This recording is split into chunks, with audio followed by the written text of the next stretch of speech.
நாங்கள்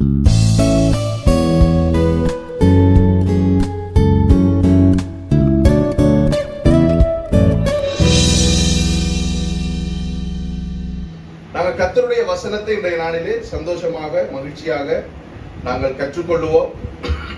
இன்றைய நாளிலும் ஆண்டவர் அவருடைய வார்த்தையின் மூலமாக இன்றைக்கு எங்களோடு எதை பேச விரும்புகிறார் என்று சொல்லி நாங்கள் பார்ப்போம். இன்றைய நாளிலே நான் உங்களோடு பேச இருக்கின்ற செய்தியினுடைய தலைப்பு ஆபிரகாமின் புதிய மாற்றம். என்னது? ஆபிரகாம் இல்ல, ஆபிராமின் புதிய மாற்றம்.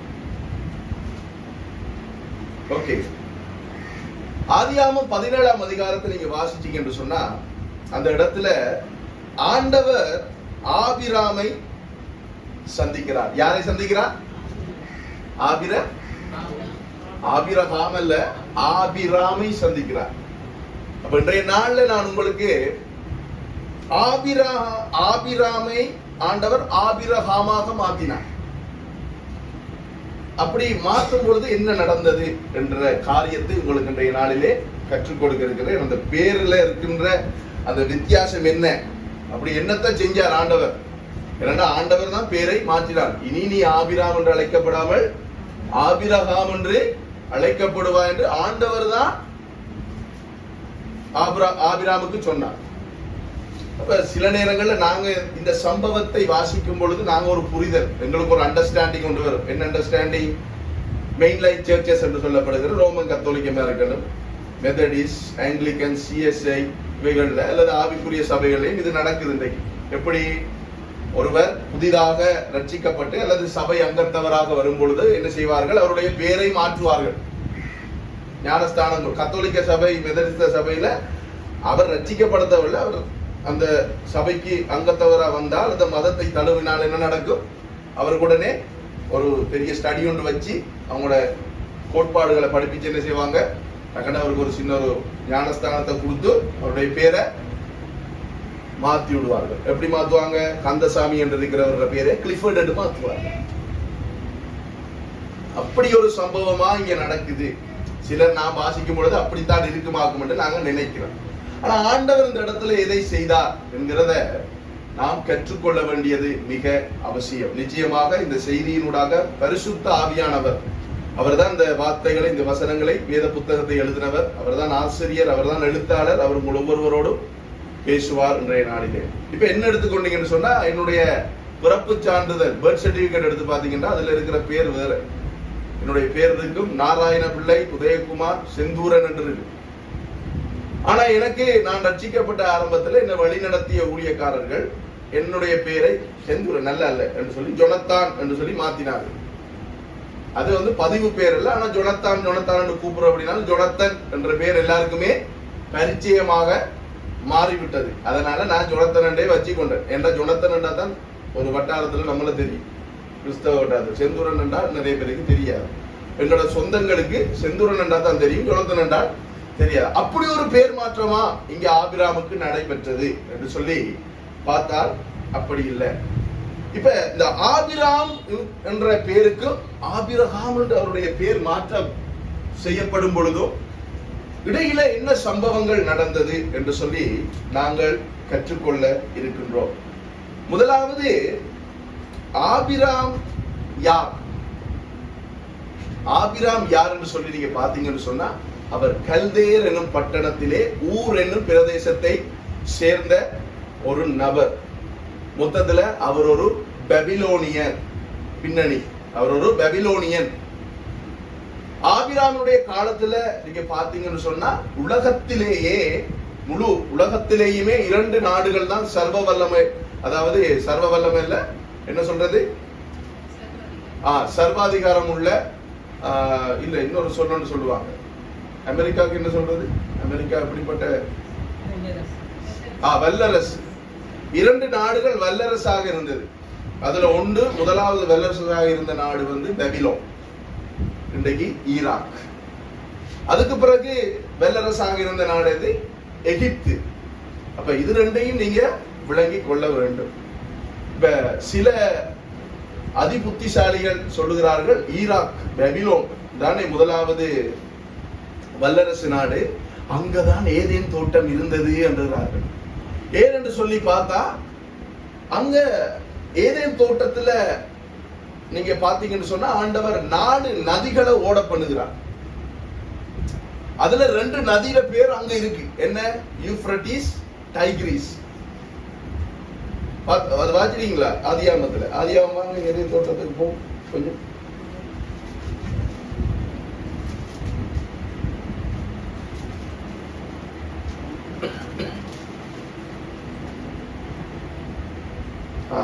ரெண்டாம் அதிகாரத்துல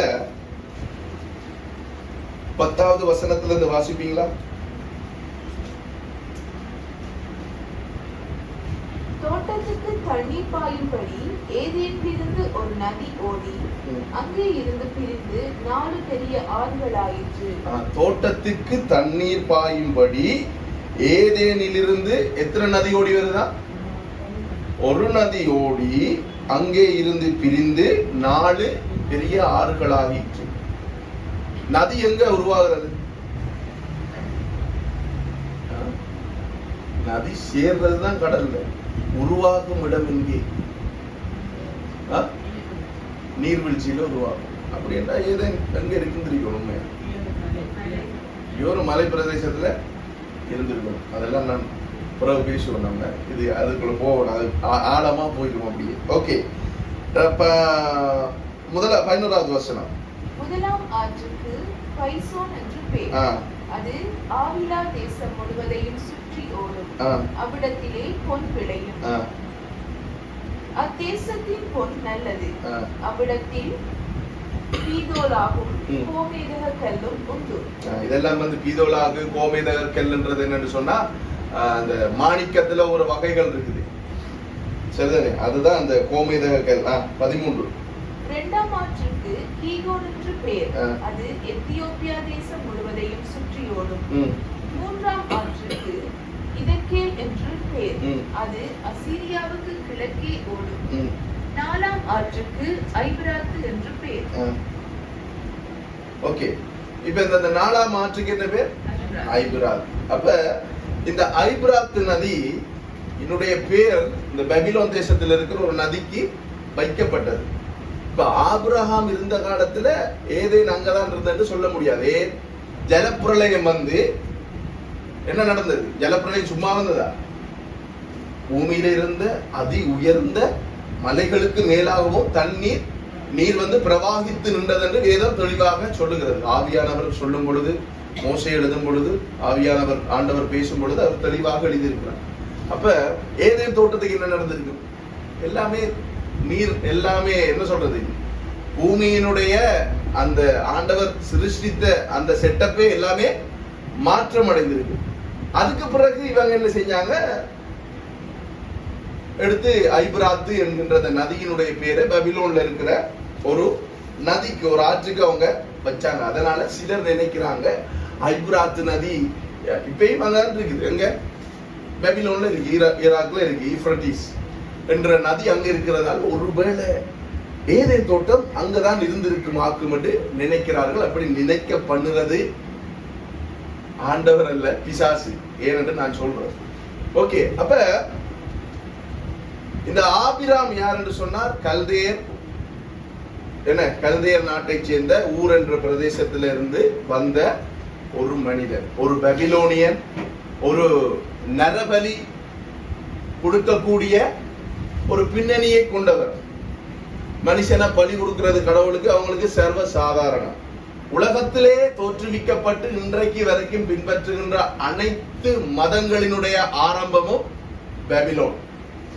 பாபிலோன் தான் முதலாக விக்கிர ஆராதனையை ஆரம்பித்தவர்கள்.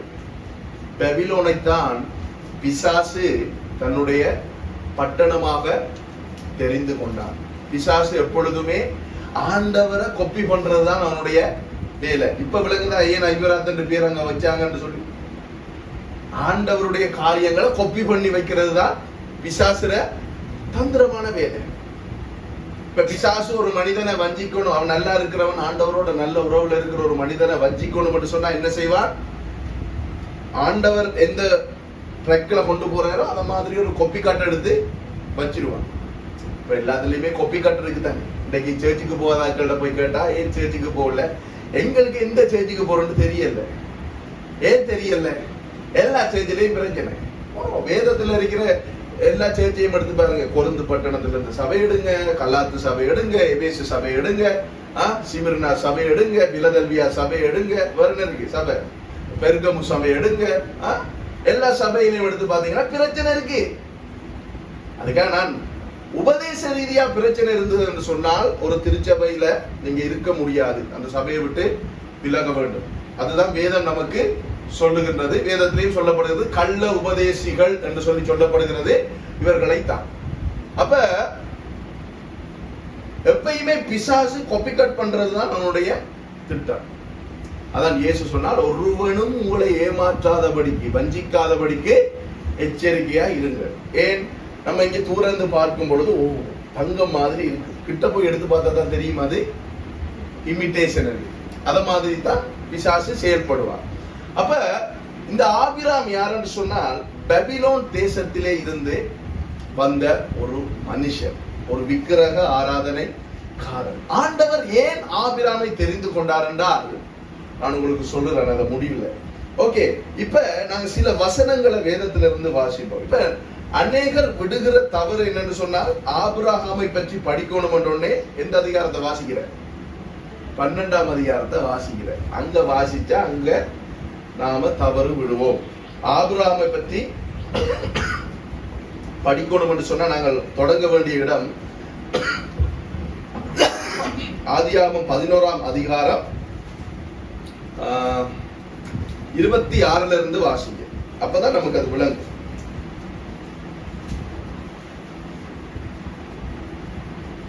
தேராகு 70 வயதான போது ஆபிராம் நாகோர் ஆரான் என்பவர்களை பெற்றான். தேராகு ஆபிரகாமின் தகப்பன். அவருக்கு 3 பிள்ளைகள். ஒன்று ஆபிராம், நாகோர், ஆரான். ஓகே, 27வது வருஷம் தேராகுடைய வம்ச வரலாறு. தேராகு ஆபிராம், நாகோர், ஆரான் என்பவர்களை பெற்றான். ஆரான் லோத்தை பெற்றான். லோத்துவினுடைய தகப்பனின் பேர் ஆரான். இதெல்லாம் வடிவா ஞாபகம் வச்சுக்கொள்ளுங்க. 28. ஆரான் தன் ஜன்ம பூமியாகிய ஊர் என்கிற கல்தேயர் தேசத்து பட்டணத்திலே தன் தகப்பனாகிய தேராகு மரிக்கும் முன்னே மரித்தான். ஆரான் எங்க செத்து போற, மரித்து போற? ஊர் பாபிலோனிலேயே மரித்து போகின்றார். ஓகே, 29வது வசனம். ஆபிராமும் நாகோரும் தங்களுக்கு பெண் கொண்டார்கள். ஆபிராமுடைய மனைவிக்கு சாரா என்று பேர், நாகோருடைய மனைவிக்கு மில்காள் என்று பேர். இவள் ஆரானுடைய குமாரத்தி. அந்த ஆரான் மில்காளுக்கும் இஸ்காளுக்கும் தகப்பன். இப்ப இத வாசிக்கும் பொழுது இவங்க யார கல்யாணம் முடிக்கிறாங்களோ? தண்ட தம்பிட மகளை தான் இவங்க யாரு கல்யாணம் முடிக்கிறார். நம்மட முறைமையில் எப்படி வரும்? உள்ள முறை அது. பிள்ளைய யாரு கல்யாணம் முடிக்கிறார்? சாரால் என்ன முறை? ஆபிரகாம் உள்ள முறை. நம்ம கல்யாணம் முடிப்போமா? பைத்தியம். நம்மட தம்பிட மகளை கல்யாணம் முடிப்போமா? இல்ல அண்ணன் மகளை கல்யாணம் முடிப்போமா? இல்ல. நமக்கு அது என்ன பெரியப்பாட புள்ள, அக்கா, அண்ணன் என்று சொல்லுவோம். இப்ப இதை வாசிக்கும் பொழுது என்ன அசிங்கமான காரியம் என்று வாசிக்க கூடாது. இங்க இருக்கிற இவர்களுடைய கலாச்சாரம் அந்த நேரத்துல. அப்ப இவங்க எந்த கலாச்சாரத்துல இருக்கிறாங்க? எந்த நாகரிகம்? மெசபத்தோமிய நாகரிகத்துல இருக்கிறாங்க. இன்றைக்கும் முஸ்லிம்கள் பின்பற்றுகிறது இந்த நாகரிகத்தை தான். நீங்க இப்ப முஸ்லிம்கள், உங்களுக்கு முஸ்லிம் நண்பர் யாராவது இருந்தா நீங்க அவங்கள்ட்ட போய் கேட்டீங்கன்னு சொன்னா அவங்க தங்களோட தம்பிர மகளையோ அண்ணண்ட மகளையோ அவங்க திருமணம் முடிப்பார்கள்.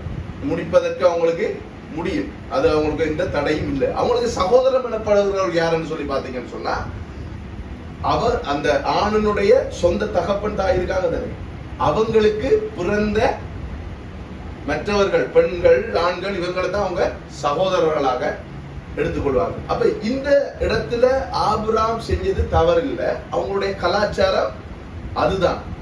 பிற்காலத்துல நியாயப்பிரமாணம் கொடுக்கப்படும் பொழுதுதான் ஆண்டவர் என்ன சொல்லுறார்? இந்த நேரம் எல்லாம் முடிக்க இயலாது, இந்த நேரம் தான் நீ முடிக்கலாம். இப்ப காயினுக்கு ஒரு கேள்வி கேட்பாங்க, காயினுக்கு எங்க இருக்கிறாப்பா பொம்பளை காயினுக்கு இங்க இருந்து வந்திருக்கலாம். அவன் சில நேரம் ஏவாளோடையும் அவன் போயிருக்கலாம். அது அப்படி அம்மாவோட போகலாமா என்று சொல்லி நம்ம நினைக்க கூடாது. ஏன் நினைக்க கூடாது? அவங்களுக்கு நியாயப்பிரமாணம் கொடுக்கப்படல. ஆண்டவர் அங்க கட்டளை சட்டங்கள் இப்படித்தான் வாழணும். நீங்க நியாயப்பிரமாண புத்தகத்தை எடுத்து வாசிக்கின்ற லேவியராகமம், என்ன உபாகமம், எண்ணாகமம் இதெல்லாம் எடுத்து வாசிச்சீங்கண்டா ஆண்டவர் மலம் கழிக்கிற விஷயத்துல இருந்து, சாப்பிடுற விஷயத்துல இருந்து, உடுத்துற விஷயத்துல இருந்து, தலைமுடி வெட்டுற விஷயத்துல இருந்து எல்லாத்தையுமே அவர்களுக்கு என்ன செய்யறார்? சொல்லிக் கொடுக்கிறார். ஆரம்பத்துல இதெல்லாம் சொல்லிக் கொடுக்கப்படல. அவங்க விரும்பினபடி அவங்க வாழ்ந்தாங்க. காயின் ஏவாளோட போயிருந்து தன்னை சந்ததியை பெருக்கி இருந்தா கூட அதை நம்ம ஆச்சரியமா பார்க்க கூடாது. நம்ம ஏன் ஆச்சரியமா பார்க்கிறோம்னா இன்றைக்கு நாம 2025ஆம் ஆண்டுல இருக்கிறோம். அப்ப இன்றைக்கு நம்ம இருக்கிற இந்த காலப்பகுதியில் அம்மாவோட ரெண்டு சொல்லி பார்ப்போம். என்ன அது நமக்கு பெரிய இந்த அது சொல்லுவாங்க, என்ன சொல்றது, கல்ச்சரல் ஷாக் கண்டுவாங்க. இப்ப இங்க இருந்து ஒரு ஆள் யூகேக்கு போனா அல்லது அமெரிக்காவுக்கு போனா, யூரோப் தேசத்துல போனா அங்க எல்லாமே தலைகளா தான் இருக்கு. அங்க உடுப்பெல்லாம் நம்மள ஒழுங்காக போட்டிருப்பாங்க. சிலது உடுப்பு இல்லாமலும் தெரியும். அப்ப அதை பார்த்துட்டு இச்ச பாருங்க உடுப்பு நாம சொல்லுவோம். அவனுக்கு அதை பத்தி கவலை இல்லை. ஏன்னா அவனோட கலாச்சாரம் வேற. அப்ப இந்த கலாச்சாரத்தை நம்ம விளங்கி கொள்ள வேண்டும். அப்ப ஆரோனுடைய பிள்ளைகளை, மகள்களை தான் நாகோரும் ஆபிராமும் திருமணம் செய்கிறார்கள். ஓகே, 30வது வசனம். சாராய்க்கு பிள்ளை இல்லை, நல்லடியாய் இருந்தார். இப்ப இவங்களுக்கு எல்லா வசதியும் இருந்தது. ஆபிராம் ஒன்றும் வசதி இல்லாம இருக்கிறது, எல்லா வசதியும் இருந்தது. ஆனால் என்ன பிரச்சனை இருந்தது? தன்னுடைய சந்ததி பெருகவில்லை, அவனுக்கு பிள்ளை இல்லாது இருந்தது. 31வது வசனம். தேராகு தன் குமாரனாகிய ஆபிரகாமையும் ஆரானுடைய குமாரனும் தன் பேரனுமாயிருந்த லோத்தையும் தன் குமாரன் ஆபிரகாமுடைய மனைவியாகிய தன் மருமகள் சாராயையும் அழைத்துக் கொண்டு அவர்களுடனே ஊர் என்கிற கல்தையருடைய பட்டணத்தை விட்டு கானான் தேசத்துக்கு போக புறப்பட்டான். அவர்கள் ஆரான் மட்டும் வந்த போது அங்கே இருந்து விட்டார்கள். ஓகே, இப்போ உங்கள்ட்ட ஒரு கேள்வி. எங்க போக புறப்பட்டாங்க? கானான். இப்ப இவங்க போகும் பொழுது அவங்களுக்கு தெரியுமா கானானுக்கு தான் போறாங்க? எப்படி? வேதத்தின் அடிப்படையில சொல்லுவோம். ஆண்டவர் காண்பிக்கிற தேசத்துக்கு போச்சல் யார்கிட்ட சொன்னார்? அப்ப இங்கே யாரு கூட்டிட்டு போறார்? தேராக. என்ன நடக்குது? ஆபிரகாம்கிட்ட ஆண்டவர் பேசுறார். ஆண்டவர் ஆபிரகாம் இடத்துல பேசும்பொழுது என்ன சொன்னார்? இந்த இனத்தை விடணும், இந்த தகப்பன் விட்ட விடணும், இதெல்லாம் விட்டு நீ என்ன செய்யணும்? நான் காண்பிக்கும் தேசத்துக்கு போ. காண்பிக்கும் தேசம் என்று தான் சொன்னாரே ஒழிய கானான் என்று சொல்லல. அப்ப இங்க கானான் என்று எழுதப்பட்டிருக்கு. ஏன்? சிந்திக்கணும், நீங்கள் சிந்திக்கணும். அதுக்காக வேண்டிதான் நான் அந்த டைம் கொடுக்குறேன். இப்ப இதெல்லாம் ஒரு கேள்வி. இப்ப நாம 1980 இல்ல, என்ன 1980 பிரதர் பிரைஸ் தி லார்ட், இயேசு உங்களை நேசிக்கிறார், ஜீசஸ் லவ்ஸ் யூ, இயேசு பீட்டாய் என்று போனா சரி. இப்ப அப்படி இல்லை. இப்ப நிறைய ஏஐ டெக்னாலஜி எல்லாம் வந்திருக்கு, நிறைய காரியங்கள் வளர்ந்து கொண்டிருக்கு. இன்றைக்கு வேதத்தை பொய்யென்று, கர்த்தருடைய வார்த்தையை பொய்யென்று நிரூபிக்கிறதுக்குரிய சகல காரியங்களும் ஏற்பாடுகளும் செய்து கொண்டிருக்கிறாங்க. அப்ப இப்படி வரும் பொழுது என்ன கானான் என்று அவர் கானான் என்று சொல்லப்பட்டிருக்குது. என்னென்று அவங்களுக்கு கானான் என்று தெரியாதே என்று சொல்லி ஒரு ஆள் கேட்டா என்ன பதில் சொல்லுவீங்க? சரி, நானே சொல்றேன். ஆதியாகமத்தை எழுதினவர் மோசே, சரிதானே? மோசே எப்பொழுது ஆதியாகமத்தை எழுதுகிறார்? 2 தடவை அவர் ஓரேப் என்று சொல்லப்படுகின்ற, ஓரேப் என்று சொன்னால் என்ன அர்த்தம் என்றால் தேவனுடைய பர்வதம் என்று சொல்லப்படுகிற சீனாய் மலைக்கு ஏறினார். முதல் தடவை ஏறும் பொழுது உங்களுக்கு நான் சொல்லியிருக்கிறேன், நியாயப்பிரமாணத்தை ஆண்டவர் கற்பலகைகளிலே தன்னுடைய விரலினாலே எழுதி கொடுத்தார். அதை கொண்டு வந்து என்ன செய்தார்? உடைஞ்சு போட்டார். இவங்க கீழே நிற்கும் போது 2ஆம் தடவை திருப்பி என்ன சொல்லுகிறார் ஆண்டவர் மோசேயின் இடத்துல? அது மட்டும் இல்ல, அதை வடிவா வாசிக்கணும் இந்த வார்த்தைகள். அதில் சொல்லுகிறார், நீ இந்த சணல் நூலால இழைத்து கொண்டு வா மேல என்று சொல்லி அதை ஒரு இதொன்று இழைத்து கொண்டு அவர் போகிறார். வாசிருக்கீங்களா? ஒன்றை இழைத்து செய்து கொண்டு மேல வா என்று சொல்லி ஆண்டவர் கூப்பிடுகிறார். வேதத்தில் இருக்குது. அது என்னன்னு சொன்னா அதை சொல்லுவாங்க பெப்பிரஸ் என்று சொல்லி சொல்லுவாங்க. பெப்பிரஸ் என்கின்றதுதான் முதலாக பேப்பர் நம்ம இன்னைக்கு பேப்பர் வச்சிருக்கிறோமே, கடதாசி முதலாக கண்டுபிடித்த நாடு எகிப்து. அதுல பேர் வந்து பெப்பிரஸ், அதாவது பெப்பிரஸ் என்று சொல்லப்படுகின்ற ஒரு நாணல் புல் தாவரத்திலிருந்து அவர்கள் அந்த பேப்பரை கண்டுபிடிச்சாங்க. எகிப்தியர்கள் என்ற கூட நம்ம வேதத்துல வாசிச்சு போட்டு அவனை மடையனர் என்று நம்ம நினைக்க கூடாது. எகிப்தியர்கள் தான் உலகத்துல முதலாக சத்திர சிகிச்சை செய்தவர்கள். எகிப்தியர்கள் தான் பிரமிட்டை கட்டியிருக்கிறாங்க. அதுக்கு ஆலோசனை கொடுத்தவர் யோபு. அதெல்லாம் இருக்குது, வரலாற்று நிறைய விஷயங்கள் இருக்குது, யோபு புத்தகத்திலே இருக்குது அதுக்குரிய ஆதாரம். ஓகே, அப்ப இந்த பெப்பிரஸ செய்யறதுக்கு மோசைக்கு தெரியுமா? தெரியும். 40 வருஷம் அவர் எங்க இருந்தார்? எகிப்துல, எகிப்திய அரண்மனையில தான் வளர்ந்தார். எபிரேய அடிமைகளோட அவர் வளரல. அப்ப இவருக்கு தெரியும் இந்த பெப்பிரஸ் எப்படி செய்யணும். அப்ப அவர் எடுத்துக்கொண்டு அங்க போகும் பொழுதுதான் ஆண்டவர் என்ன செய்கிறார்? ஆதியாகமத்திலிருந்து சகல காரியத்தையும் மோசைக்கு வெளிப்படுத்துகிறார். அந்த நேரம் ஆண்டவர் எழுதல்ல, மோசையின் இடத்துல சொல்ற நீ எழுது என்று சொல்லுங்க. அப்ப அந்த நேரம் எழுதப்பட்டதுதான் இது. அப்ப மோசே எழுதும் பொழுது ஆண்டவர் சொல்ல கானான் தேசம் என்று எழுதினான். மோசைக்கு தெரியும். ஏன் மோசேயின் இடத்திலே மீதியான் தேசத்திலே அந்த எரிகிற முச்செடியிலே ஆண்டவர் பேசும் பொழுது என்ன சொன்னா, நீ போய் என்னுடைய ஜனங்களை, அடிமைகளாய் இருக்கிற ஜனங்களை கூட்டிக் கொண்டு வா. கூட்டிக் கொண்டு வந்து வரணும், நான் உனக்கு காண்பிப்பேன். ஆபிரகாமுக்கும் ஈசாக்குக்கும் யாக்கோபுக்கும் வாக்குத்தத்தம் பண்ணப்பட்ட தேசத்துக்கு அவர்களை நீ கொண்டு போகணும். அந்த தேசத்தின் பேரையும் அவர் சொன்னார். நீங்க அங்க வாட்சி பார்க்கலாம். கேனியரும் கெரிசியரும் எமோரியரும் எபியூசியரும் வாழ்கின்ற கானான் தேசம். கானான் என்று சொல்றது ஒரு பொது பெயர், சரிதானே? கானான் என்கிறது இப்ப அமெரிக்கன் என்று சொன்னா அது ஒரு பொது பெயர். ஸ்ரீலங்கன்னா அது ஒரு பொது பெயர். ஸ்ரீலங்காக்குள்ள யார் இருக்கிறோம்? சிங்களீஸ் இருக்கிறோம், முஸ்லிம்ஸ் இருக்கிறோம், தமிழர்கள் இருக்கிறோம், பரங்கியர்கள் இருக்கிறோம், இன்னும் பல வேற ஆக்கள் எல்லாம் வந்து யூதர்களும் இருக்கிறாங்களாம். இப்ப எல்லாம் கண்டுபிடிச்சு ஆராய்ச்சி செய்யறாங்க. இந்த யூதர்கள் சந்ததியில வந்தவர்களும் இருக்கிறாங்க. அப்ப ஸ்ரீலங்கன் என்று சொன்னா எல்லாரையும் சேர்த்துதான் சொல்லுவோம். அதே மாதிரி கானானியர் என்றா இவங்க எல்லாரையும் சேர்த்துதான் அங்க குறிப்பிடப்படும். ஓகே, இப்ப ஆண்டவர் முதலாவது நான் சொல்றேன் ஆபிராமா இருக்கும் பொழுது இவர் எப்படி நடந்து கொண்டார் என்றால், அதை நம்ம வாசிக்க முதல் நம்ம இப்ப இந்த 31வது வசனம் வாசிச்சோம் தானே, 32வது வசனத்தை வாசிக்க. தேராவுடைய ஆயுசு நாட்கள் 205 வருஷம். தேராகு ஆரானிலே மரித்தார். ஓகே, தேராகு எங்க போக வெளிக்கிறார்? இவங்க எல்லாம் கூப்பிட்டுட்டு கானானுக்கு. ஆனா செத்து போறது எங்க? ஆரான். வேற பிரதேசத்துல மரிக்கிறார். சரியா? ஆரான் என்று சொல்லி ஏன் அந்த பிரதேசத்துக்கு பேர் வந்தது என்று சொன்னால், ஜென்மபூமியாகிய ஊர் கல்தேயாவிலே வந்து இவருடைய ஒரு மகன் ஆரான் மரித்து போகிறார். அவருடைய நினைவாக இவங்க வெளிக்கிட்டாங்க. இவங்க ஊர்ல இருந்து வெளிக்கிட்டு வந்து ஒரு இடத்துல வந்திருந்து, அது கர்த்தர் காட்டின இடம் இல்ல, கர்த்தர் சொன்ன இடம் இல்ல, அந்த இடத்துல வந்திருந்து அவர்கள் அந்த இடத்துக்கு என்ன பேர் வைக்கிறார்கள்?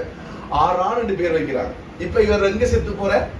ஆரான். ஓகே, இப்ப 12ஆம் அதிகாரம் 1வது வசனத்தை வாசிங்க. கர்த்தர் ஆபிரகாமை நோக்கி, நீ உன் தேசத்தையும் உன் இனத்தையும் உன் தகப்பனுடைய வீட்டையும் விட்டு புறப்பட்டு நான் உனக்கு காண்பிக்கும் தேசத்துக்கு போ. நான் உன்னை பெரிய ஜாதியாக்கி உன்னை ஆசீர்வதித்து உன் பேரை பெருமைப்படுத்துவேன். நீ ஆசீர்வாதமாய் இருப்பாய். உன்னை ஆசீர்வதிக்கிறவர்களை ஆசீர்வதிப்பேன், உன்னை சபிக்கிறவர்களை சபிப்பேன். பூமியில் உள்ள வம்சங்கள் எல்லாம் உனக்குள் ஆசீர்வதிக்கப்படும் என்றார். கர்த்தர் ஆபிரகாமுக்கு சொன்னபடியே அவன் புறப்பட்டு போனான். லோத்தும் அவனோடு கூட போனான். ஆபிரகாம் ஆரானை விட்டு புறப்பட்ட போது 75 வயதுள்ளவனாய் இருந்தான். கொஞ்சம் ஆண்டவர் ஆபிரகாமுக்கு சொன்னது போல இந்த வசனம் என்ன சொல்லுது? 4வது வசனம், அவன் புறப்பட்டு போனான். சரிதானே? ஆபிரகாம் முடிவை பாருங்க.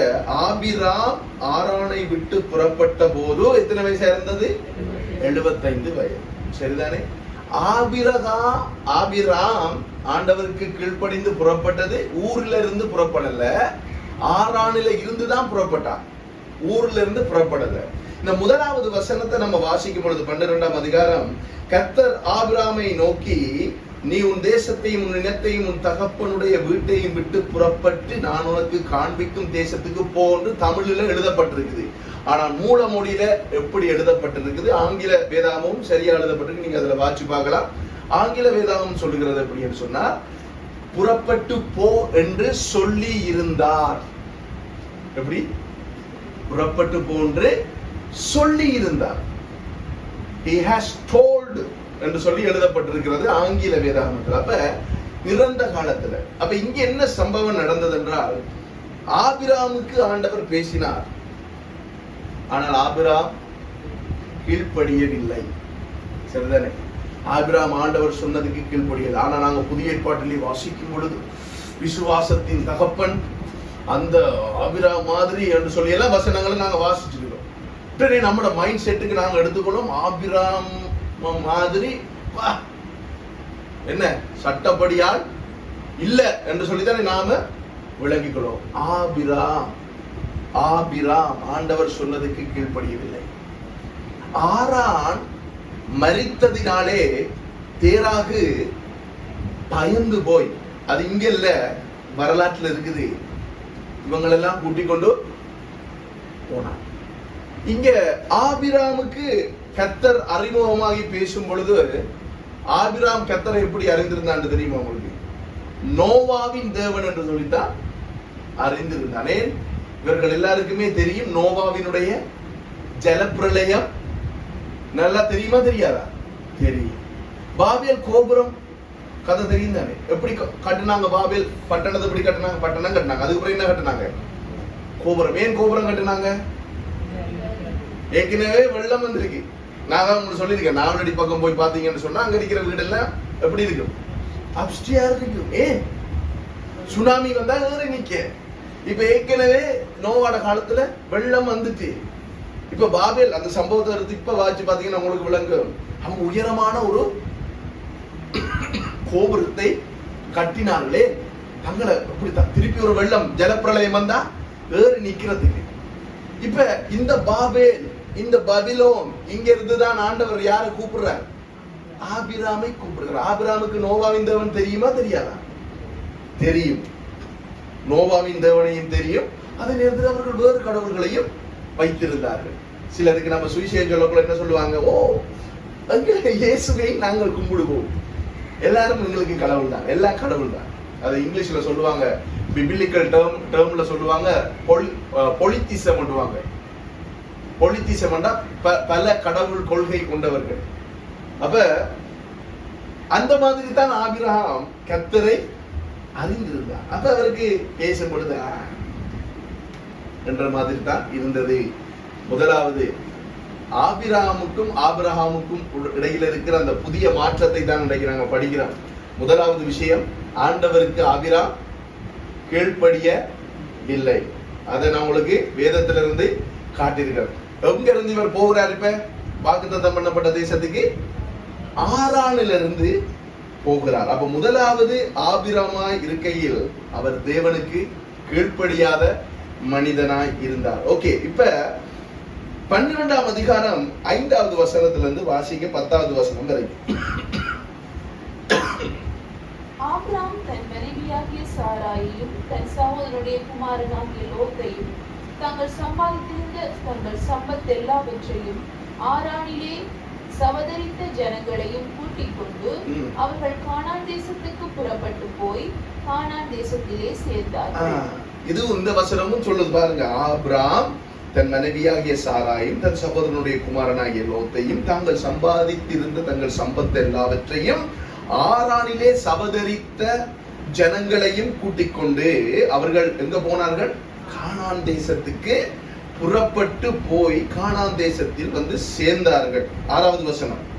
ஆபிரகாம் தன் தேசத்திலே சுற்றித் திரிந்து சீகேம் என்னும் இடத்துக்கு சமீபமான மோரே என்னும் சமபூமி மட்டும் வந்தான். அக்காலத்திலே கானானியர் அத்தேசத்தில் இருந்தார்கள். இப்ப கானான் தேசத்துக்கு இவர் வந்துட்டார். வந்து கானான் தேசத்துல சீகேம் என்னும் இடத்துக்கு அவர் சமீபமான மோரே, அதாவது சீகேம் என்னும் இடத்துக்கு சமீபமான மோரே என்னும் சமபூமி மட்டும் வந்தான். அக்காலத்திலே கானானியர் அத்தேசத்தில் இருந்தார்கள். இந்த மோரே அல்லது இந்த சீகேம் என்று சொல்லுகிற இடம் எப்படிப்பட்ட இடம்? சமபூமி. சமபூமி என்று சொல்றது இப்ப நம்மள கிழக்கு மாகாணம் இருக்குதானே, இத மாதிரி ஒரு பிரதேசம். அப்ப மைண்ட்ல வச்சுக்கொள்ளுங்க, சமபூமி. இதெல்லாமே முக்கியமா என்று சொல்லி கேட்டீங்கன்னா முக்கியம். வேதத்துல இயேசு என்ன சொன்னார்? ஒரு எழுத்தாயிலும் ஒரு எழுத்தின் உறுப்பாயிலும் ஒளிந்து போகாது. ஏனென்றால் ஒவ்வொரு எழுத்தும் அவரை மகிமைப்படுத்துகிறதா இருக்கிறது. ஏனென்றால் எபிரேய மொழியில தான் பரிசுத்த வேதாகமம் எழுதப்பட்டது. எபிரேய எழுத்துக்கள் 22க்குள்ளேயும் இயேசு இருக்கிறார். இருக்கிறாரா இல்லையா? இருக்கிறார். ஏன் எப்படி இருப்பார்? முதலாக பேச்சு மொழியாக இருந்த எபிரேய மொழியை எழுத்து மொழியாக எழுதியவர் யார்? தேவன். சீனாய் மலையில அவர் தான் எழுதினார், அவருடைய விரலினாலே எழுதினார். அதை பார்த்து தான் மோசே என்ன செய்தார்? படித்து அதை எழுதினார். வேத புத்தகத்திலே முதலாக எழுதப்பட்ட வேத பகுதி எது தெரியுமா? யாத்ராகமம், விடுதலை பயணம், எக்ஸோடஸ் 20ஆம் அதிகாரம். அதுதான் முதலாக மோசே கைப்பட எழுதினார். அது நீங்க மூல மொழியில வாசிக்கும் பொழுது எப்படி இருக்கும் என்று சொன்னா, ஒரு நர்சரி பிள்ளை தமிழ் எழுதும் இல்லையா, 1ஆம் ஆண்டு பிள்ளை தமிழ் எழுதும் பொழுது எப்படி இருக்கும், அத மாதிரி இருக்கு. அதுக்கு பிறகு கொஞ்சம் பங்காள அப்படியே போகல டெவலப் ஆகும் எபிரேய மொழி. எப்படி ஒரு 4ஆம் ஆண்டு 5ஆம் ஆண்டு 6ஆம் ஆண்டு பிள்ளை தமிழ்ல எழுதும் இல்லையா, அப்படி இருக்கு. இன்னும் கொஞ்சம் போகும் பொழுது அது இன்னும் டெவலப் ஆகி ஓஎல் பிள்ளை எழுதுற மாதிரி இருக்கு. இன்னும் கொஞ்சம் போக்குள்ள பெரிய இந்த யூனிவர்சிட்டியில படிக்க இந்த உபாகமம் லேவியராமன் எல்லாம் பாத்தீங்கன்னு சொன்னா யூனிவர்சிட்டியில படிக்கிறவங்க எழுதுறது ப்ரொஃபஷனலா இருக்கும். சில என்ன சொல்ற சில முட்டாள்கள் மக்குகள் இதை வச்சு கொண்டு என்ன சொல்லுதுன்னு சொன்னா, மோசே 5 புத்தகத்தையும் எழுதல என்று சொல்லி சொல்லுது. ஏன் வித்தியாசமா இருக்கு தானே, மொழிநடைகள் வித்தியாசமா இருக்கிறபடினால. ஓகே, இப்ப இவங்க சமபூமி மட்டும் வந்தார்கள். அக்காலத்தில் எங்கே கானானியர்கள் அத்தேசத்தில் இருந்தார்கள். கானானியர்கள் என்று சொல்லுகிறது ஒரு ஜாதி அல்ல, பல ஜாதிகள் சேர்ந்தது. என்ன இருக்குது போல செய்தாங்க, இத்தனை வருது போல. 7வது வசனம். கர்த்தர் ஆபிரகாமுக்கு தரிசனமாகி உன் சந்ததிக்கு இந்த தேசத்தை கொடுப்பேன் என்றார். அப்போது அவன் தனக்கு தரிசனமான கர்த்தருக்கு அங்கே ஒரு பலிபீடத்தை கட்டினான். ஓகே, இப்ப சீகேமுக்கு வந்ததுக்கு பிறகு ஆண்டவர் தரிசனமாகி என்ன சொல்லுகிறார்? இந்த தேசத்தை கொடுப்பேன் என்றார். அப்பொழுது அவன் தனக்கு தரிசனமான கர்த்தருக்கு ஒரு பலிபீடத்தை கட்டினான். எந்த தேசத்தை? சீகேமை உங்களுக்கு கொடுப்பேன் என்று ஆண்டவர் சொல்லுகிறார். சீகேமுக்கு வந்ததுக்கு பிறகுதான் ஆண்டவர் மறுபடியும் பேசுகிறார். கல்தேயா தேசத்திலே, பெபிலோன் தேசத்திலே நான் காண்பிக்கும் தேசத்துக்கு போன்று பேசின ஆண்டவர் இவர் இடையில சுத்தி திரிஞ்சு பெரிய விளையாட்டெல்லாம் காட்டுறார். ஆறானுக்கு போறார், அங்க போறார், இங்க போறார், எல்லாம் செய்யறார். அப்பெல்லாம் அவர் பேசவே இல்லை. சில நேரங்கள்ல நம்மளோட வாழ்க்கையிலும் அப்படித்தான். ஆண்டவர் ஒரு விஷயத்த சொன்னா அதை கேட்டு செய்யணும். செய்யலன்னு சொன்னா ஒரு சத்தமும் வராது. எப்படி இருக்கு தெரியுமா? அந்த சீனாய் மலையில ஓரே பர்வதத்துல எலியா போயிருந்த மாதிரி தான் இருக்கு. என்ன பர்வதம் வெடிக்கிற சத்தங்களுக்கு போய் பார்க்கிறான், அதிலும் கர்த்தர் இல்லை. பலத்த காத்தடித்தது போய் பார்க்கிறான், அதுலயும் கர்த்தர் இல்லை. அக்கினி வந்தது, அவனுக்கு தான் கர்த்தர் தான் மாறன்னு போய் பார்த்தா அதுலயும் கர்த்தர் இல்லை. அதுக்கு பிறகு நீங்க அதை வாட்சி பாருங்க. மெல்லிய குரலிலே மெதுவாக ஆண்டவர் கேட்கிறார், எலியாவே உனக்கு இங்க என்ன காரியம், நீ என்ன செய்யற இங்க? எலியாவை அழைச்சது வேற ஏதோ வேலைக்கு, அவர் இங்க ஓடி வந்து ஒளித்துக் கொண்டிருக்கிறார். அப்ப அத மாதிரி இங்க ஆண்டவர் சீகேமுக்கு வந்ததுக்கு பிறகு ஆபிரகாமுக்கு தரிசனமாகி பேசுகிறார். இவரும் என்ன செய்கிறார்? பலிபீடம் ஒன்றை கட்டுகிறார். பலிபீடம் என்னத்துக்கு அடையாளமா இருக்குன்னு சொன்னா, அவன் வர்ஷிப் பண்ணுகிறான், ஆராதிக்கிறான். ஓ ஆண்டவரை நன்றி என்று சொல்லுகிறான். இப்ப 8வது வசனம். பின்பு அவன் அவ்விடம் விட்டு பெயர்ந்து பெத்தேலுக்கு கிழக்கே இருக்கும் மலைக்கு போய் பெத்தேல் தனக்கு மேற்காகவும் ஆயி கிழக்காகவும் இருக்க கூடாரம் போட்டு அங்கே கர்த்தருக்கு ஒரு பலிபீடத்தை கட்டி கர்த்தருடைய நாமத்தை தொழுது கொண்டான். இப்ப இவர் என்ன செய்யறார்? அங்க இருக்காம ஆண்டவர் என்ன சொல்ற, இந்த தேசத்தை கொடுப்பேன் என்று சொல்லும் பொழுது பின்பு அவர் என்ன செய்யறார்? அந்த தேசத்தை விட்டு பெயர்ந்து பெத்தேலுக்கு கிழக்கே இருக்கும் எங்க போகிறார்? மலைக்கு போகிறார். ஏன்? நம்மளோட ஐடியாவுக்கு யோசிப்போம். இப்ப சில நாட்களுக்கு முன், இப்ப கொஞ்சம் பரவாயில்ல கிளைமேட், என்ன இப்ப இந்த நூரலியாவில் எல்லாம் வந்து உங்களுக்கு அந்த அங்கெல்லாம் ஒரு என்ன நடக்கும், அந்த அவங்களோட சீசன் சொல்லுவாங்க, அது வந்து ஏப்ரல் மாதத்துல தான் நடக்கும். ஏப்ரல் மாதத்துல நம்மட பகுதியில் எப்படி இருக்கும், வெயில் வைக்க. அப்ப அத மாதிரி தான் இவர் என்ன செய்ய, சமபூமியில இருந்தா இவருக்கு கம்ஃபர்டபிள் இல்ல, சுவாத்தியம் இல்ல. இவர் என்ன செய்யற, மலைக்கு போகிறார். பெத்தேல நின்று அந்த மலைக்கு போகிறார். மலைக்கு போனா கொஞ்சம் குளுகுலன் இருக்கும், நல்ல காத்தடிக்கும், நல்ல சுவாத்தியமா இருக்கும், சந்தோஷமா இருக்கலாம், கிளைமேட் நல்லா இருக்கும். அப்ப இவர் அங்க மலைக்கு போகிறார். போய் என்ன செய்யறார், அங்க ஆண்டவர் பேசினாரா, நீ பலிபீடம் கட்டு ராசான்னு சொல்லி இல்ல. அங்க என்ன செய்யறாரு, இவர் கூடாரத்தை போட்டு பலிபீடம் கட்டுகிறார். சிலாக்கள் நினைக்கிறது, நான் அடிக்கடி சொல்லுற போல, காணிக்க போட்டா ஆண்டவர் பிரியப்படுவார் ஆக்கு. நம்ம நினைச்சபடி எல்லாம் செய்யலாம், செஞ்சு போட்டு காணிக்க போட்டா ஆண்டவர் பிரியப்படுவார். சிலாக்கள் நினைக்கிற, நாங்க நினைச்சபடி எல்லாம் செய்யலாம், ஆண்டவருடைய வார்த்தைக்கு கீழ்ப்படியாம நாங்க வாழலாம், எங்களை விருப்பப்படி எதுவும் செய்யலாம், ஆனா நாங்க ஆண்டவர்கிட்ட போய் என்றால் ஆண்டவர் பிரியப்படுவார். அந்த மாதிரி ஒரு வேலைதான் ஆபிராம் இங்கே செய்கிறார். என்ன செய்கிறார், ஆண்டவர் சொன்ன இடத்தை விட்டுட்டு வேறொரு இடத்துல போயிருந்து பலிபீடம் கட்டுறார். அவர் நினைச்சிருக்கிறார் போல பலிபீடம் கட்டணும்னே கர்த்தர் பிரியப்படுவார் என்று இவர் நினைக்கிறார். ஆனால் ஆண்டவர் அதிலே பிரியப்படுகிறவர் அல்ல. ஆண்டவர் எதையில பிரியப்படுகிறவர், பலியை அல்ல, கீழ்ப்படிதலை விரும்புகிற தேவர். முதலாவது என்னத்தை எதிர்பார்ப்பார், நான் சொன்னதுக்கு நீ செஞ்சியா. கீழ்ப்படிதல் பல வகைப்படும். 5% கீழ்ப்படிதல், 50% கீழ்ப்படிதல், 90% கீழ்ப்படிதல், 100% கீழ்ப்படிதல் எல்லாம் இருக்கு. அப்ப குறைஞ்ச அளவுல கீழ்ப்படியும் பொழுது அதுக்குரிய பலன் தான் நமக்கு, பலனை ஆண்டவர் நமக்கு கொடுப்பார். சில நேரங்கள்ல நாம் என்ன செய்யறோம், ஆண்டவருடைய ஓய்வு நாள் அல்லது ஆண்டவருடைய ஜெபம் நடக்கிற நாள், ஆண்டவர்கிட்ட நம்ம வந்து கொஞ்சம் கூடி ஜெபம் பண்ணுவோம், ஆண்டவரை பத்தி யாருக்காவது சுவிசேஷம் சொல்லுவோம் என்று சொல்லுகிற நாள்ல நாம வேறொரு ப்ரோக்ராம வச்சிருப்போம். அந்த அன்றைக்கு பிறந்த நாள் வீட்டுல பேசுற போல அந்த பிரசங்கத்தினர் தலையங்கமே எதை செய்தாலும்.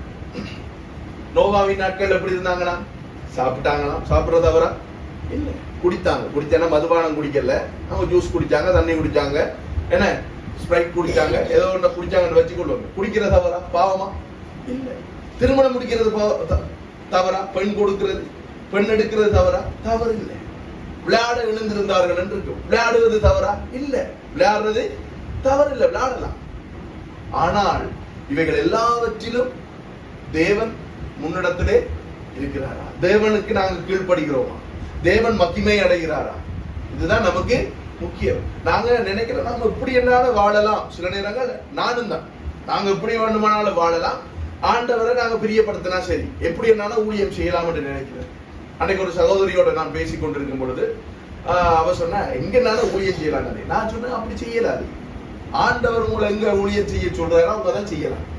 எப்படி நீங்க சொல்றீங்க, நான் சொல்றேன், ஆபிரகாமுக்கு ஆண்டவர் என்ன சொன்னா, நான் காண்பிக்கும் தேசத்துக்கு போ, உண்ட இஷ்டப்படி போய் எல்லாம் செய்ய என்று சொல்லி நான் ஆண்டவர் சொல்லல. ஆபிரகாம் என்ன சொன்னார், காண்பிக்கும் தேசத்துக்கு நீ போன்னு சொன்னார். அப்ப இந்த இடத்துல ஆபிரகாம் என்ன செய்கிறார், அவருடைய சொகுசு, அவருடைய கம்ஃபர்டபிள், அவருடைய வசதி, அவருக்கு எது நல்லா இருக்கும் என்று சொல்லி அவர் தேர்வெடுத்து ஆண்டவர் சீகேமிலே வைத்து ஆண்டவர் சொல்கிறார், இந்த தேசத்தை நான் உன்னுடைய சந்ததிக்கு கொடுப்பேன் என்று சொல்லும் பொழுது கீழ்ப்படியாமல் மலைக்கு போகிறார். 9. அதன்பின் ஆபிரகாம் புறப்பட்டு தெற்கே பிரயாணம் பண்ணி கொண்டு போனார். அங்கேயும் இருக்கல, எங்க கடைசியா போன மலையிலையும் இருக்கல, அங்க போய் பலிபீடம் கட்டினார். சீகேம்ல தான் ஆண்டவர் பேசினார், பேசின இடத்துல பலிபீடம் கட்டி ஆண்டவரை நன்றி என்றார். அங்கேயும் இருக்கல, மலைக்கு போனார். மலைக்கு போய் நினைச்சா, இங்க இருந்தாலும் ஆண்டவர் பிரியப்படுவார் தானே என்று சொல்லி அங்க ஒரு பலிபீடத்தை கட்டினான். அங்கேயும் இருக்கல, இப்ப என்ன செய்யறான், அதன் பின் ஆபிரகாம் புறப்பட்டு தெற்கே பிரயாணம் பண்ணி கொண்டு போனான். 10வது வசனம். அத்தேசத்திலே பஞ்சம் உண்டாயிற்று. தேசத்தில் பஞ்சம் கொடிதா இருந்தபடியினால் ஆபிரகாம் எகிப்து தேசத்தில் தங்கும்படி அவ்விடத்துக்கு போனான். அத்தேசத்திலே பஞ்சம் உண்டாயிற்று, தேசத்திலே பஞ்சம் கொடிதாய் இருந்தபடியினால் ஆபிரகாம் எகிப்து தேசத்திலே தங்கும்படி அவ்விடத்துக்கு போனான். நான் விசுவாசிக்கிற இந்த பஞ்சத்தை கொண்டு வந்தவர் ஆண்டவர் தான். தெற்கு என்று சொல்லப்படுகிறது எது என்று சொன்னா நெகேவ் என்று சொல்லுவாங்க. இந்த பெத்தேலுக்கு தெற்கே இருக்கிற சிட்டி வந்து நெகேவ். நெகேவ்ல தான் இந்த பஞ்சம் ஏற்பட்டது. இந்த பஞ்சத்தை ஏற்படுத்தினார். நான் 100% விசுவாசிக்கிறேன் கர்த்தரேன். நீ பஞ்சத்தை விட்டு திருப்பி நான் சொன்ன இடத்துக்கு போன்றதுக்காக சில அடிகளை ஆண்டவர் கொடுப்பார். ஆனால் இவன் அதுக்கும் அதை கூட புரிந்து கொள்ளாமல் என்ன செய்யறான்? இப்ப எகிப்துக்கு போகிறான். ஏன் எகிப்துக்கு போகிறான்னு சொன்னா, இவன் பாபிலோன்ல இருந்து வந்தவன். அப்ப இவனுக்கு தெரியும் பாபிலோனை விட அடுத்த ஃபெசிலிட்டி கூடுன நல்ல நாடு எது. நம்ம நாங்கள் அப்படித்தான் விசா போடுறோம். எப்படி போடுற visa? Canada, Australia, America. America தான் உலகத்துல வல்லரசு நாடா. அங்க போவோம், போய் அங்க கிளுகிழு இருப்போம் என்று போற. அங்க போனா என்ன நடக்கும்? குடும்பத்தோட போவாங்க. போனா டாக்ஸ் கட்டுறதுக்கு, வீட்டு வாடகை கட்டுறதுக்கு புருஷன் ஒரு டைம் வேலை செய்யணும், பொஞ்சாதி ஒரு டைம் வேலை செய்யணும். புருஷனும் பொஞ்சாதியும் சந்திக்கிறது இல்லை. சில நேரங்கள்ல பொஞ்சாதிக்கு வேற கள்ள தொடர்பு ஏற்படுவதற்கான வாய்ப்புகள் உண்டு. புருஷனுக்கு வேற கீப்பொண்டு வைப்பதற்கான வாய்ப்புகள் உண்டு. ஏன் சந்திக்கிறது? வேலை செய்யற இடத்துல ஒன்றை வச்சு கொண்டா பேசிக்கொள்ளலாம் ஈஸியா. வேலை செய்யற ஒன்றை வச்சு கொண்டா இடத்துல பேசலாம், செல்ல குட்டி என்ற கொஞ்சம் எல்லாம் செய்யலாம். அதனால அங்கேயே வச்சு கொள்வாங்க. இப்ப புருஷனும் பொஞ்சாதையும் இப்படி என்றக்குள்ள பிள்ளைகள் எப்படி? பிள்ளைகள் கிட்டத்தட்ட லோத்துற மகள் மாதிரி ஆயிரும். என்ன அந்த சோதம் கோமரால இருந்து வந்த எஃபெக்ட் அவங்களை விட்டு போகல. அவன் என்ன செய்யறான்? தகப்பனுக்கு மதுவை குடிக்க கொடுத்து அவர்களோடு சேர்ந்து, தகப்பனோட சேர்ந்து என்ன செய்தார்கள்? அவர்கள் 2 ஜாதிகளை உருவாக்கினார்கள். மோவாப்பியர்கள், அம்மோனியர்கள் என்று சொல்லப்படுகின்ற 2 ஜாதிகள். அவர்கள் கடைசி காலத்தில் என்ன செய்தார்கள்? இஸ்ரேலை எதிர்த்தார்கள். தேவனுடைய ஜனங்களை எதிர்க்கிற ஜாதிகளை உருவாக்கினார்கள். அப்ப நாங்களும் இப்படித்தான் சில நேரங்கள் எங்களுடைய வாழ்க்கையில தீர்மானங்கள் எடுக்கும் பொழுது டக்குன்னு கண்களை ஏறெடுத்து பார்த்து, லோத்து பார்த்த மாதிரி இப்ப ஆப்ரா பார்க்கிறார். நெகேவில இருந்து பார்க்கும் பொழுது, ஓ வாவ், எகிப்து வசதியா இருக்கிறது, பஞ்சம் கொடிதா இருக்கிறது, நாம் எகிப்துக்கு போவோம் என்று சொல்லி பழையபடி எங்க போகிறார்? எகிப்துக்கு போகிறார். சில நேரங்கள்ல ஆண்டவர் நமக்கு சொல்லுகிற இடத்துல நாம் என்ன கஷ்டம் வந்தாலும், என்ன துன்பம் வந்தாலும் நாம் நிலையாய் நிற்காத பட்சத்துல இப்படியான சூழ்நிலைகளுக்கூடாக நாங்கள் போக வேண்டி ஏற்படும். இழப்புகளை சந்திக்க வேண்டி ஏற்படும். கர்த்தருடைய சத்தம் நமக்கு கேட்காது. தலை மூல குழப்பத்தில் இருக்கும். ஆண்டவர் பேசுகிறதை நம்ம விளங்கிக் கொள்ள மாட்டோம். அப்படியான காலப்பகுதியில நான் போயிருக்கிறேன். எனக்கு 6 வருஷ அனுபவம் இருக்கு. ஆண்டவருடைய சத்தம் எனக்கு கேட்கும். ஆனா நான் மனம் திருப்பினதுக்கு பிறகுதான் நான் புரிந்து கொண்டேன், ஓ ஆண்டவர் எனக்கு அந்த இடத்துல பேசினார்டாப்பா, அதை செய்யாத எச்சரித்தார், நான் கேட்கலடாப்பா என்று சொல்லி எப்ப எனக்கு விளங்குனது? மனம் திரும்பினதுக்கு பிறகு. அதுக்கு முன்னுக்கு ஆண்டவர் பேசினாலும், நீ என்ன பேசுற, நான் தான் இங்க எல்லாம், என்ன நான் தான் இங்க பெரியார் என்ற ரேஞ்சில நடந்து கொள்வோம். இப்ப இங்க அத்தேசத்துல இப்ப எகிப்துக்கு போயாச்சு, சரிதானே? இப்ப 2வது பாயிண்ட், முதலாவது பார்த்தோம் ஆண்டவர் போக சொன்ன இடத்துக்கு இவர் போகல, கீழ்ப்படியல. 2வது பார்த்தோம் கர்த்தர் சொன்ன இடத்துல அவர் இருக்கவில்லை. 3வது பார்க்க போறோம், ஆபிராம் எப்படி ஒரு கேவலமான, ஒரு கசபோக்களித்தனமான, கீழ்த்தரமான வேலை ஒன்றை செய்கிறார்ன்றதை பார்க்க போறோம். அது 11வது வசனத்திலிருந்து பாருங்க, நான் வாசிக்கிறேன். அவன் எகிப்துக்கு சமீபமாய் வந்தபோது தன் மனைவி சாராயை பார்த்து, நீ பார்வைக்கு அளவுள்ள ஸ்திரீ என்று அறிவேன். எங்க வந்த போது சொல்றாங்க? எகிப்துக்குள்ள வந்த பொழுதுதான். எகிப்துக்கு சமீபமாய் வந்த பொழுது, பிளைட் டிரான்சிட்ல இருந்து அமெரிக்காவுக்குள்ள லேண்ட் ஆக போகும் பொழுது இவர் இப்ப மனுஷிட்ட பார்த்து சொல்ல, நீ வடிவான ஆள், நீ கிளவியா இருந்தாலும் பரவாயில்ல, நீ கொஞ்சம் குமரியா தான் இருக்கிறாய். 12வது வசனம், எகிப்தியர் உன்னை காணும் போது இவள் அவனுடைய மனைவி என்று சொல்லி என்னை கொன்று போட்டு உன்னை உயிரோட வைப்பார்கள். இப்ப இது இவருக்கு எப்படி தெரியும்? இவர் பாபிலோனியன் தானே, இவருக்கு தெரியும், இவருக்கு அதை குறித்து அறிவு இருந்தது. இவருக்கு ஆண்டவர் பேசல, இப்படி நடக்கும் கவனமா இரு என்று சொல்லி சொல்லல. இவருக்கு தெரியும், இவருக்கு இப்படியெல்லாம் அந்த நாட்டில் நடக்கும் என்று தெரிஞ்சும் நம்மளோட பாசையில சொல்ல கேவலம் கட்டது என்ன செஞ்சது? கொண்டாட்டியும் எல்லாரையும் இழுத்துட்டு அங்கதான் போகுது. என்ன நடக்குது? என்னை கொன்று போட்டு உன்னை உயிரோட வைப்பார்கள். 13வது வசனம், ஆகையால் உன் நிமித்தம் எனக்கு நன்மை உண்டாகும் படிக்கும், உன்னாலே என் உயிர் பிழைக்கும் படிக்கும், நீ உன்னை என் சகோதரி என்று சொல் என்றார். ஏனண்டா இந்த எகிப்தியர்கள் என்ன செய்வாங்கன்னு சொன்னா கொண்டு போயிடுவான். கொண்டு போய் என்ன செய்வான், வச்சு ஷோகேஸ்ல வச்சு அழகா பார்ப்பான். அவன் என்ன ஷோகேஸ்ல வச்சு சாரா வந்திருக்காங்க ஒவ்வொரு நாளும் போய் பார்த்து அதுக்கு பொப்பி மடிச்சு தான் வருவான். இல்ல, அவன் அதுல கை போடுவான். அவன் என்ன செய்வான், மெத்தவண்ட பொஞ்சாதியை எடுப்பான். நம்மள பாஷையில பேசினா அப்படிதான், மெத்தவண்ட பொஞ்சாதியை எடுப்பான் எகிப்தியன். இவர் என்ன செய்யறார், இவருக்கு அதெல்லாம் தெரிந்திருந்தும் அங்க போகிறார். அதே நேரம் என்ன சும்மாவா சொல்ற, ரெண்டு உயிரை காக்கும்படிக்கு நீ என்ன செய்யணும் சகோதரி என்று சொல்லு. அப்ப இந்த இடத்துல ஆபிராம் விசுவாசத்தின் தந்தையா உங்களுக்கு தென்படுகிறாரா, இல்ல கேவலமா இருக்காரா? செக். ரெண்ட பொஞ்சாதி எடுப்பான்னு தெரிஞ்சும் அந்த ஏரியாக்குள்ள போறாதானே நீ, அப்ப நீ எல்லாம் அப்படிப்பட்ட ஆள் என்ற மாதிரி தான் இருக்கு.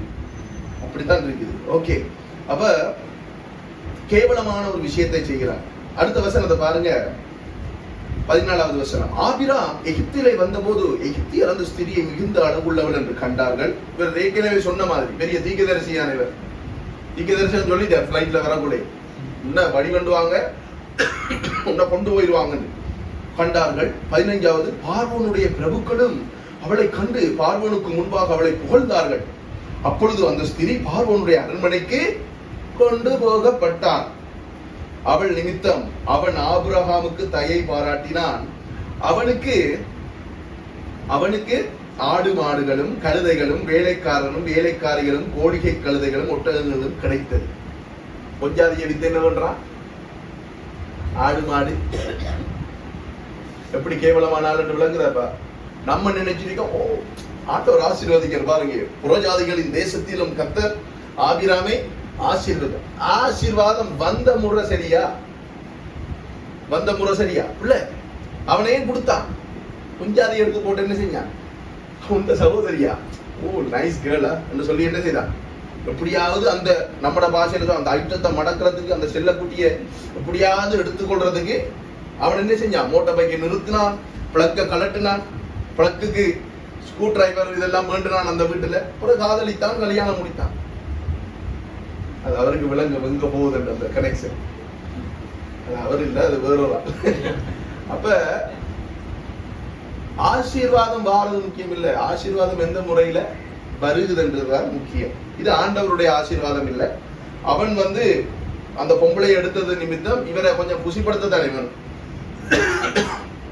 அப்ப இவருக்கு என்ன நடக்குது, ஆடு மாடுகள் எல்லாம் கொடுங்க. இப்ப நாம இதை வாசிக்கும் பொழுது என்ன நினைக்கிறோம்னு சொன்னா எல்லாத்தையும் ஒரே நாள்ல கொடுத்தானு இல்ல. கிட்டத்தட்ட வரலாறு சொல்லுது, ஹிஸ்டரி சரித்திரம் சொல்லுது என்னன்னு சொன்னா கிட்டத்தட்ட 18 மாதங்கள் சாராள் பார்வோனுடைய பொஞ்சாதியாக அரண்மனையிலே இருந்தார். அப்ப இருக்கும் பொழுது இவருக்கு ஒரே குஷி தானே, புது பொம்பளை வந்திருக்கு தானே. அதனால இவர் என்ன செய்யற, அள்ளி அள்ளி அவனுக்கு ஆடு மாடுகளை கொடுக்கிறார், பிறகு பார்த்தா இன்னொரு நாள்ல கழுதைகளை கொடுக்கிறார், பிறகு வேலைக்காரர்களை கொடுக்கிறார், இன்னொரு நாள்ல வேலைக்காரிகளை கொடுக்கிறார், கோழிகை கழுதைகளை கொடுக்கிறார், பிறகு ஒட்டகங்களை கொடுக்கிறார். இதெல்லாம் ஆபிரகாமுக்கு கிடைத்தது. ஓகே, 17வது வசனத்தை பாருங்க. ஆபிராமுடைய மனைவியாகிய சாராயின் நிமித்தம் கர்த்தர் பார்வோனையும் அவன் வீட்டாரையும் மகாபாதையால் பாதித்தார். இப்ப உங்களுக்கு யாத்ராகமத்துல ஒரு சம்பவம் தெரியும். மோசே போய் என்ன செய்யறார், முதல்ல கோல் எடுத்து போடுகிறார், அது பாம்பாகி அவங்களுடைய பாம்பை விழுந்தது. திருப்பி என்ன செய்யறார், நைல் நதி அடிக்கிறார், ரத்தமாகுது. இந்த இடத்துல நம்ம பார்க்கிறோம், ஆபிராமுடைய மனைவியாகிய சாராயின் நிமித்தம் கர்த்தர் பார்வோனையும் அவன் வீட்டாரையும் வாதைகளால் வாதித்தார். ஒரு வாதை வந்திருந்தா இவன் விட்டுப்பானா. எத்தனை வாதை அங்க வந்தது யாத்ராகமத்துல, 10 வாதை. ஒரு வாதம் வந்திருந்தா அவன் விட்டுருப்பானா. சிந்திச்சு பாருங்க, இல்ல. அப்ப என்ன நடந்திருக்கு, தொடர்ந்து வாதைகள் இவர்களுடைய தேசத்துல இவர்களுக்கு வந்து கொண்டே இருந்தது. அப்ப நல்லா சிந்திங்க, ஏதோ சாரா போனோடனே கூப்பிட்டு பெட்ரூம்ல எடுத்து போட்டு வெளியில அனுப்பிட்டான் என்ற மாதிரி இல்ல. அவன் பல நாட்கள் பல மாதங்கள் அவளை மனைவியாக அவன் வைத்திருந்தான். அதுக்கு வேத வசனத்திலிருந்து உங்களுக்கு நான் நிரூபிக்கணும் பாருங்க. மகாவாதைகளால் வாதித்தார். அப்பொழுது பார்வோன் ஆபிராமை அழைத்து, நீ எனக்கு ஏன் இப்படி செய்தாய், இவள் உன் மனைவி என்று நீ எனக்கு அறிவியாமல் போனது என்ன? இப்பதான் அவருக்கு கிளிக் ஆயிருக்கு. இவன் பொய் சொல்லியிருக்கான். என்ன சொல்லியிருக்கான், சகோதரி என்று பொய் சொல்லி இருக்கிறான். அப்ப அறிவியாமல் போனதென்ன 19 இவளை உன் சகோதரி என்று நீ சொல்ல வேண்டுவது என்ன? இவளை நான் என் மனைவியாக கொண்டிருப்பேனே. இதை உன் மனைவி, இதோ உன் மனைவி, இவளை அழைத்துக் கொண்டு போ என்று சொன்னான். பார்வோன் அவனை குறித்து தன் மனுஷனுக்கு கட்டளை கொடுத்தான். அவர்கள் அவனையும் அவன் மனைவியையும் அவனுக்கு உண்டான எல்லாவற்றையும் அனுப்பி விட்டார்கள். இதை நீங்க இங்கிலீஷ் பைபிள்ல வாசிங்கன்னு சொன்னா அங்க எழுதப்பட்டிருக்கும், I took her to be my wife. நான் இவளை என்னுடைய மனைவியாக எடுத்துக்கொண்டேனே. நீ ஏன் என்னட்ட சொல்லல இது உன்னுடைய மனைவி என்று? நான் இவளை என்ன எடுத்துக்கொண்டேன்? என்னுடைய மனைவியாக்கி கொண்டேனே. இங்க தமிழர்கள் கொஞ்சம் பண்பானவர்கள் தான், பேசும்பொழுது கொஞ்சம் ரெஸ்பெக்டா பேசணும். நான் மனைவியாக்கி இருப்பேனே, உங்களோட கேர்ள் ஃப்ரெண்ட் என்று தெரியாது, அதனால நீங்க சொல்லி இருக்கலாமே, நான் ப்ரொபோஸ் பண்ணி இருக்க மாட்டேன். என்ன மெல்கி நம்மளோட பாசையில சொல்ல போனா, நீங்க பின்னால திரியல எனக்கு தெரியாது, சொல்லி இருந்தீங்கன்னா நான் பின்னால தெரிஞ்சிருக்க மாட்டேனே. நீங்க பின்னால திரியற என்று சொல்லி இருந்தீங்கன்னா நான் கடிதம் கொடுத்திருக்க மாட்டேனே. இப்ப பார்வன் அப்படித்தான் சொல்லுகிறான். அப்ப இந்த இடத்துல ஆனா உண்மையாக என்னன்னு சொன்னா அவன் மனைவியாக கொண்டிருந்தான். அவன் மனைவியாக எடுத்ததாலதான் அவருக்கு எல்லாத்தையும் கொடுத்தான். சும்மா கொடுக்கறதுக்கு அவன் என்ன மடையனா? அவன் கொடுத்தான். கொடுத்தது மட்டுமல்ல, வாதை ஒன்று இல்ல, சும்மா வந்து குத்தல்ல, வாதைகள் அங்க வந்தது. கர்த்தர் அந்த வாதைகளை அனுமதித்தாரே இவன் விடணும்ன்றதுக்காக.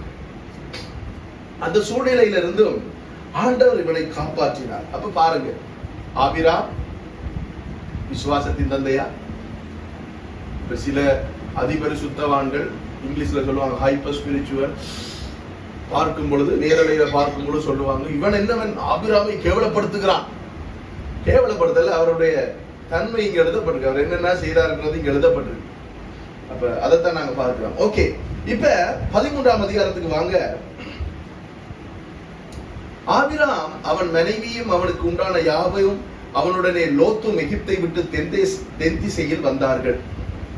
ஆபிராம் மிருக ஜீவன்களும் வெள்ளியும் பொண்ணுமான ஆஸ்திகளை உடைய சீமானா இருந்தான். இப்ப தென் திசைக்கு திருப்பி வராங்க. எங்க வராங்க? நெகேவுக்கு வராங்க. அவன் தன் பிரயாணங்களிலே தெற்கே இருந்து பெத்தேலுக்கும் ஆய்க்கும் நடுவாக தான் முன்பு கூடாரம் போட்டதும் தான் முதல் ஒரு பலிபீடத்தை உண்டாக்கினதுமான ஸ்தலம் மட்டும் போனான். அங்கே ஆபிராம் கர்த்தருடைய நாமத்தை தொழுது கொண்டான். ஆபிராமுடனே வந்த லோத்தும் ஆடு மாடுகளும் கூடாரங்களும் இருந்தன. அவர்கள் ஒருமித்து குடியிருக்க அந்த பூமி அவர்களை தாங்க கூடாமல் இருந்தது. அவர்களுடைய ஆஸ்தி மிகுதியாய் இருந்தபடியால் அவர்கள் ஒருமித்து வாசம் பண்ண ஏதுவில்லாமல் போயிற்று. ஆபிராமுடைய மந்தை மேய்ப்பருக்கும் லோத்துவினுடைய மந்தை மேய்ப்பருக்கும் வாக்குவாதம் உண்டாயிற்று. அக்காலத்திலே கானானியரும் பெருசியரும் அத்தேசத்திலே குடியிருந்தார்கள். ஆபிராம் லோத்தை நோக்கி, எனக்கும் உனக்கும் என் மேய்ப்பருக்கும் உன் மேய்ப்பருக்கும் வாக்குவாதம் வேண்டாம், நாம் சகோதரர். இந்த தேசம் எல்லாம் உனக்கு முன்பாக இருக்கிறது அல்லவா? நீ என்னை விட்டு பிரிந்து போகலாம். நீ இடதுபுறம் போனால் நான் வலதுபுறம் போகிறேன், நீ வலதுபுறம் போனால் நான் இடதுபுறம் போகிறேன் என்றான். இப்ப நீங்க இந்த 3வது வசனத்தை பாருங்க. அவன் தன் பிரயாணங்களிலே தெற்கே இருந்து பெத்தேல் மட்டும் வந்து பெத்தேலுக்கு ஆயிக்கும் நடுவாக தான் முன்பு கூடாரம் போட்டதும் தான் முதலில் ஒரு பலிபீடத்தை உண்டாக்கினதுமான ஸ்தலம் மட்டும் போனான். இப்ப இங்க வந்திருக்காரு. கடைசியில சீகேமுக்கு வந்துட்டாருங்க. முதல்ல எங்க பலிபீடம் கட்டினா? சீகேம். அந்த இடத்துலதான் ஆண்டவர் என்ன செய்தார்? கர்த்தர் வந்து தரிசனமாய் ஆபிரகாமுக்கு சொன்னார், இந்த இடத்தை உன்னுடைய சந்ததிக்கு நான் கொடுப்பேன். இப்ப இந்த இடத்துல வந்ததுக்கு அப்புறம் ஒரு பிரச்சனை வருது. அந்த மந்தை மேய்ப்பருக்குரிய பிரச்சனை வருது. பிரச்சனை வரும் பொழுது இவர் என்ன சொல்லுகிறார்? ஆபிரகாம், நீ அங்கால போனா நான் இங்கால போறேன், நீ இங்கால போனா நான் அங்கால போறேன். அதுலயும் ஒரு தவறு செய்கிறானே. இவருக்கு இந்த பிரதேசத்தை காண்பித்தவர் யார்? கர்த்தர். அந்த இடத்தை கொடுத்தது யார்? இப்ப நீங்க எனக்கு ஒரு கிஃப்ட் கொடுக்குறீங்க, அந்த கிஃப்ட நான் நீங்க வச்சுக்கொள்ளுங்க, இன்னொரு ஆளுக்கு கொடுத்தா உங்களுக்கு எப்படி இருக்கு? நீங்க 2 பேரும் கணவன் மனைவி தானே, உங்களுடைய கணவன் ஒரு பரிசு உங்களுக்கு கொடுக்குறார், அது நீங்க இன்னொரு பெண்ணுக்கு கொடுத்தா அவருக்கு எப்படி இருக்கு? ஃபீலிங், உணர்வு எப்படி இருக்கு? இல்ல நீங்க ஆசையா அவரை பிறந்த நாளுக்கு என்ன பண்ணி கொடுத்தீங்களோ, ஏதோ ஒன்றை கொடுத்துருப்பீங்க, அவர் அதை உடைச்சி போட்டாருன்னா உங்களுக்கு எப்படி இருக்கு? அத அவரோட வேற யாரும் வந்து உடைச்சி போட்டாங்கன்னா எப்படி இருக்கு உங்களுக்கு உணர்வு? விட இதுக்குதான் வீட்டுக்குள்ள விட வரான்ற. அவன் போன பிறகு இவரை பிடிச்சு வச்சு ரூமுக்குள்ள போட்டு உனக்கு தெரியலையா நான் கூட கஷ்டப்பட்டு வேண்டி தந்தேன், உனக்கு அறிவில்லை என்று நம்ம இங்கே சத்தம் போடுவோம். அத மாதிரி தான் இவர நிலைமை. என்ன, இவரு ஆண்டவர் கொடுத்த இடத்த லோத்துக்கு கொடுக்கிறார். லோத்துக்கு ஆண்டவர் கொடுக்கவில்லை, ஆண்டவர் கொடுத்தது யாருக்கு? ஆபிராமுக்கு கொடுத்தார். அப்ப ஆபிராம் கொடுத்த இடத்தை இவர் என்ன செய்யற? நீ வேணுமென்று எடுத்துக்கோ, நான் அங்கால போகிறேன் என்கிறார். ஆபிராம் இந்த இடத்துல எப்படிப்பட்டவர்? படு கேவலமானவர். ஓகே, இப்ப 16ஆம் அதிகாரத்துக்கு வாங்க. இந்த 16ஆம் அதிகாரத்துல இந்த கடைசி பகுதியோட ஆபிராம் எவ்வளவு கேவலமானவர் என்பதை நாங்க அறிந்து கொள்வோம். ஓகே, இதுல 2 வசனம் தான். 16ஆம் அதிகாரம் 1-2 பாருங்க. ஆபிராமுடைய மனைவியாகிய சாராய்க்கு பிள்ளை இல்லாது இருந்தது. இன்னும் அவங்களுக்கு என்ன வரல? பிள்ளை இல்லை. எகிப்து தேசத்தாலாகிய ஆகார் என்னும் பெயர் கொண்ட ஒரு அடிமை பெண் அவளுக்கு இருந்தாள். சாராய் ஆபிராமை நோக்கி, நான் பிள்ளை பெறாதபடிக்கு கர்த்தர் என் கற்பத்தை அடைத்திருக்கிறார், என் அடிமை பெண்ணோட சேரும், ஒருவேளை அவளால் என் வீடு கட்டப்படும் என்றாள். சாராயின் வார்த்தைக்கு ஆபிராம் செவி கொடுத்தான். ஓகே, இவர்களுடைய சந்ததியை ஆசீர்வதிப்பேன், இவர்களுக்கு பிள்ளை கொடுப்பேன் என்று சொன்னவர் யார்? கர்த்தர். கர்த்தர் எங்கேயாவது இவர்களிடத்துல சொன்னாரோ உன்னுடைய கற்பத்தை நான் அடைச்சிருக்கிறேன் என்று சொல்லல. ஆனா ஏன் இவள் கற்பத்தை அடைத்திருக்கிறார் என்று சொன்னால் என்றால், இவள் கிட்டத்தட்ட 18 மாதங்கள், நான் அப்போது சொன்னேன், வேதத்துல இல்ல, சரித்திரம் சொல்லுகிறது, இவள் பார்வோனுடைய மனைவியாக அங்கே இருந்தாள். அது அவளுக்கு தெரியும் பாவம் என்று, ஆண்டவருக்கு விரோதமான காரியம் என்று அவள் நன்கு அறிந்திருந்தாள். அறிந்திருந்தபடினாலே அவள் நினைத்தால், இதனாலதான் எனக்கு இன்னும் ஆண்டவர் பிள்ளை கொடுக்கவில்லையோ என்று சொல்லி அவள் என்ன செய்யறாள்? ஒரு யூகித்து ஒரு தீர்மானத்தை எடுத்து என்ன செய்யறாள்? இப்ப யார கொடுக்கிறாள் இவருக்கு? ஆபிராமுக்கு. ஆகார் யாரு? எந்த நாட்டு? எகிப்து. எகிப்திய பெண்ணை கொடுக்கிறார். கொடுக்கும் பொழுது கூட ஆபிராம் அந்த இடத்துல என்ன சொல்லியிருக்கலாம்? இல்ல, நீதான் அந்த செல்லம், நான் அப்படியெல்லாம் போக மாட்டேன், நீ என்ன சந்தேகப்படாத என்று சொல்லியிருக்கலாம். சொல்லாமல் என்ன செய்தார்? காஞ்ச மாடு கம்பள வாஞ்ச மாதிரி ஆகாரோட பாய்ந்தார். பாய்ந்த பொழுது என்ன நடந்தது? இஸ்மவேல் என்று சொல்லப்படுகின்ற ஒரு பிழையான சந்ததியை அங்கே உருவாக்கி கொண்டார்கள். அப்ப ஆண்டவர் ஈசாக்கை பலி கொடுக்க சொல்றாரு தானே. அந்த சம்பவத்துல ஏகசுதன் இருக்கு. ஏகசுதன் ஒரே ஒரு மகன். இப்ப ஆபிரகாமுக்கு எத்தனை பிள்ளைகள்? 2 இல்லை, 1 தான். ஆபிரகாமுக்கு 1 தான். ஆண்டவர் பிளவிட மாட்டார். ஆபிரகாமுக்கு ஆண்டவர் ஈசாக்கத்தான் கொடுத்தார். இவர் கொழுப்புல போய் ஆபிரகாமா இருக்கும் பொழுது இஸ்மவேலை பெற்றெடுத்தது இவருடைய கொழுப்பு. சில நேரங்கள் எங்களோட வாழ்க்கையில நாங்க ஆண்டவருக்கு கீழ்ப்படியாம ஏதாவது ஒரு தேவையில்லாத ஒரு விஷயத்தை இழுத்து போட்டுக் கொள்வோம். அது என்ன செய்யும் தெரியுமா? நம்மளோடையே பின்னால அரிச்சு கொண்டே வரும் பிரச்சனை. அந்த பிரச்சனை நம்மளோட வந்து கொண்டே இருக்க முடிவு பெரிய. இன்னும் இந்த பிரச்சனைக்கு ஆண்டவர் கிருபை தர மாட்டாரா? உதவி செய்ய மாட்டாரா? நாதா நீர் இருக்கிறீரா அதெல்லாம் கேட்டா சத்தமே வராது அந்த விஷயத்துக்கு. ஆனா மற்ற விஷயத்துக்கெல்லாம் ஆண்டவர் என்ன செய்வார்? ஆசீர்வதிப்பார், நம்மை விசாரிப்பார், நம்மளை என்ன செய்வார்? எல்லாம் செய்வார். இதுக்கு எந்த ஒரு ரெஸ்பான்ஸுமே வராது. இப்ப சாராலே ஆகாரம் கொடுத்தாருன்னு தெரியுமா உங்களுக்கு? பார்வோனுக்கு சாரால கொடுத்ததாரு ஆபிராம். எகிப்துக்கு கூட்டி போனது ஆபிராம் தானே. சரிப்பா போயிட்டு வா என்று அனுப்பி விட்டதாரு ஆபிராம். இவளுக்கு இப்ப வந்தோன்னு என்ன தெரியுமா? கடுப்பு. நீ சொல்லு கேட்காம என்ன கொண்ட எகிப்துல வித்து போட்டு இப்ப எனக்கு பிள்ளை இல்லை, கொடுக்கறன்னு சொன்ன பிள்ளையும் எனக்கு வயிற்றுல இப்ப இல்ல என்று சொல்லி இப்ப என்ன நடக்குது? நீ என்ன செய்யணும்? நீ போ, நம்மளோட பாசன நீ படு, போய் அவளோட படுன்னு இவர் போயிட்ட.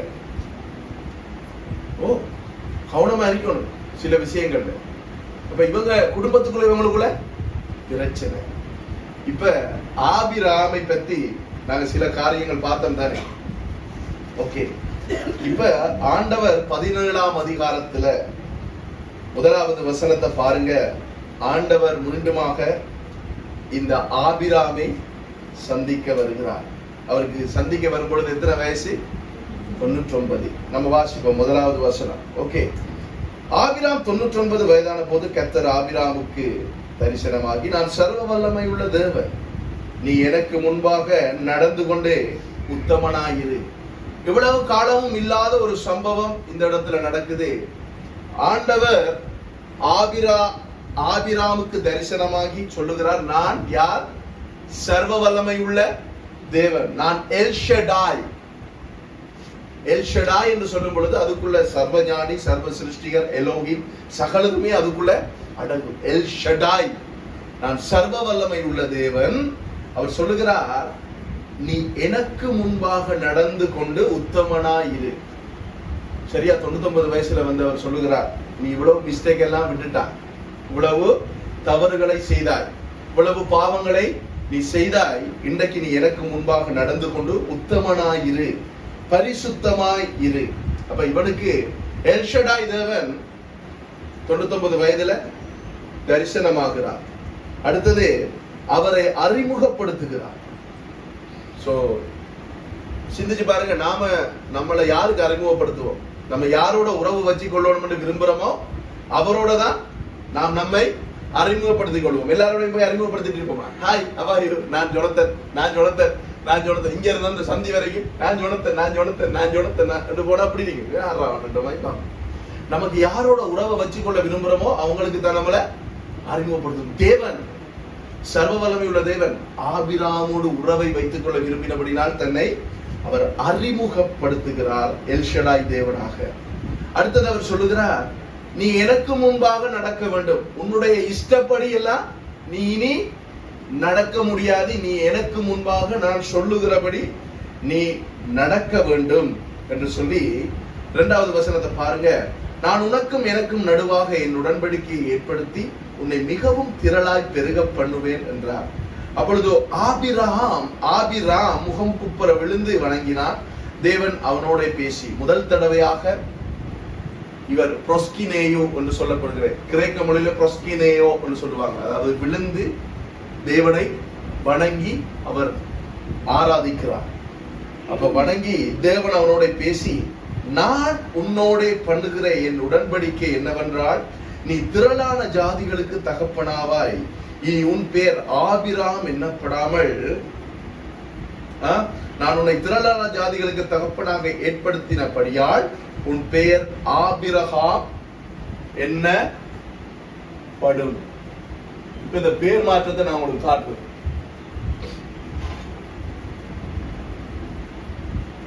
ஆபிராம், இப்படித்தான் அவரோட பேர் ஏற்கனவே இருந்தது. ஆலேப், இந்த எழுத்துக்கு பேர் பெத், இந்த எழுத்துக்கு பேர் ரேஷ், இந்த எழுத்துக்கு பேர் மெம். அப்ப இந்த பெத்ன்றது வந்து என்ற சவுண்ட் தான். ஆனா அது ஒரு எபிரேய எழுத்துக்கு பின்னால வரும் பொழுது அது பீர சவுண்ட், என்ற சவுண்ட அது ப்ரொடியூஸ் பண்ணும், அது தரும். ஆபிராம் தான் அவருடைய பேர். இங்க ஆபிராம் என்று இருக்கும். எபிரேய மொழியில நீங்க வாசிச்சீங்கன்னா ஆபிராம், சரிதானே? ஆபிராம். என்னென்றால் தகப்பன். என்ன பேர்? தகப்பன், அப்பா. அப்பான்னு சொல்லுவோம் தான் எபிரேய மொழியில. அந்த அப்பா என்றதுக்குரிய தான் இந்த ஆம் என்றால் என்ன அர்த்தம்? ஆம் என்றால் ஜாதிகள், ஜாதிகளுக்கு தகப்பன். ஆம் என்றால் ஜாதிகளுக்கு தகப்பன். அந்த பேரைத்தான் ஆண்டவர் இந்த விதமாக மாத்தினார். எப்படி? ஆபிரகாம். இதுல பாத்தீங்கன்னு சொன்னா அதே ஆலேஃப் இருக்குது, முதலாவது எழுத்து எபிரேய எழுத்துல. பெத் இருக்குது, 2வது எழுத்து எபிரேய அகர வரிசையில. இதுல ரேஷ் என்று சொல்லப்படுகிற எழுத்து இருக்குது.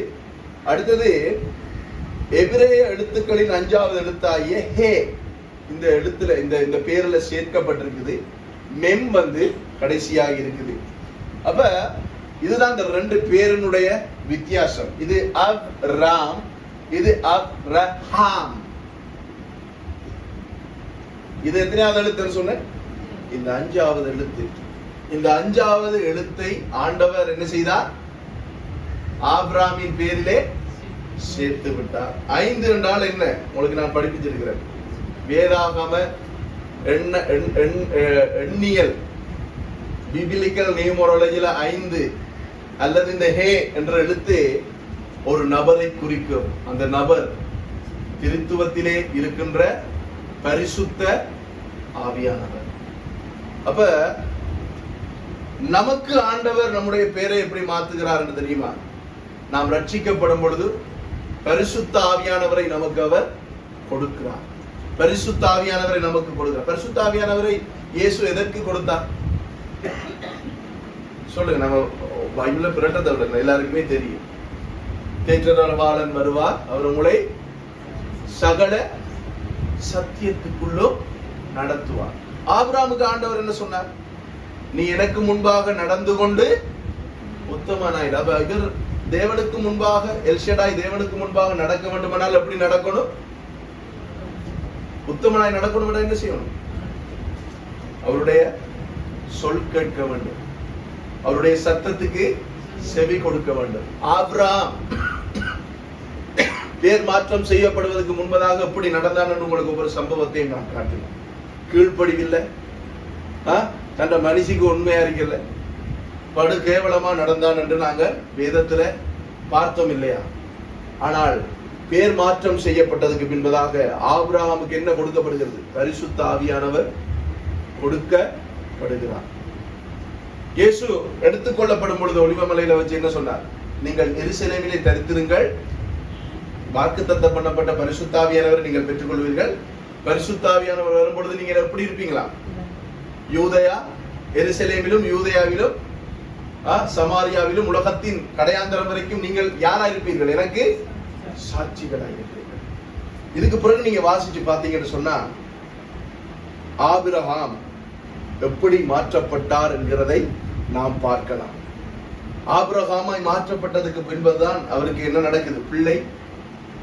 ஆண்டவர் கற்பத்தின் கனியை கொடுக்கிறார். அங்கே அவர் கொடுத்தது மாத்திரமல்ல, ஒரு இடத்துல இவர் என்ன செய்கிறார் என்று பார்க்கிறதுக்கு என்ன செய்தார்? பலி கொடுக்க சொன்னார். சோதித்தார் என்று கர்த்தர் அவனை சோதித்தார். கர்த்தர் ஏன் சோதித்தார் என்றால் இவர் என்ன செய்கிறார் என்று பார்க்க முடியும். அவருக்கு தெரியும். நீங்க அந்த பகுதியை வாசிச்சு பாருங்க. ஆண்டவர் சொன்னதுக்கு பிறகு அவன் தடுமாறல. என்ன ஆண்டவர், நீர் கொடுத்த பிள்ளையை நீர் கேட்கிறீரே.